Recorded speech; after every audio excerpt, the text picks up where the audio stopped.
Covid रुग्ण आणि त्यांच्या नातेवाईकांना दररोज सायंकाळी 7 नंतर मोफत जेवण आणि पाण्याची व्यवस्था गत 16 दिवसांपासून अविरतपणे सुरू आहे. कोरोना काळात हा स्तुत्य उपक्रम शिवसेनेच्या वतीने राबविला जात आहे. शिवसेना सहसंपर्क प्रमुख प्रवीण हरमकर व सक्कर साथ मित्रमंडळीच्या वतीने हा उपक्रम संयुक्तपणे सुरू आहे. कोविड रुग्ण व त्यांच्या नातेवाईकांना जेवणाची व्यवस्था व्हावी यासाठी जवाहर गेटच्या आत जुनी कोतवाली परिसरातील 40 ते 50 जणांची चमू नियमितपणे कार्यरत आहे. पोळ्या तयार करणे, भाजीपाला कापणे, जेवण पॅकिंग करणे, वाहनात टाकणे, रुग्णांपर्यंत जेवण पोहोचविणे अशा विविध कामांची जबाबदारी त्यांनी उचलली आहे. कोविड रुग्णालयात उपचार घेत असलेल्या रुग्णांच्या वेदना पराकोटीच्या आहेत. तथापि त्यांच्या प्रतीक्षेत रुग्णालयाबाहेर असलेल्या नातेवाईकांचे हाल कोण जाणून घेणार हा देखील महत्त्वाचा प्रश्न आहे. त्यामुळे शिवसेना व सक्कर साथ मित्रमंडळीने स्वखर्चातून मोफत जेवण आणि पाण्याची व्यवस्था त्यांच्याकरिता करण्यात येत आहे.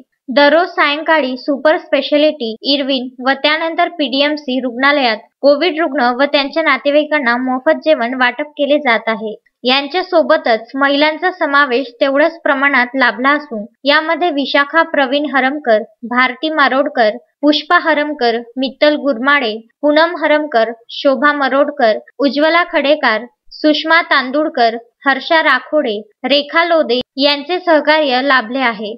Vidarbha news bureau, Amravati.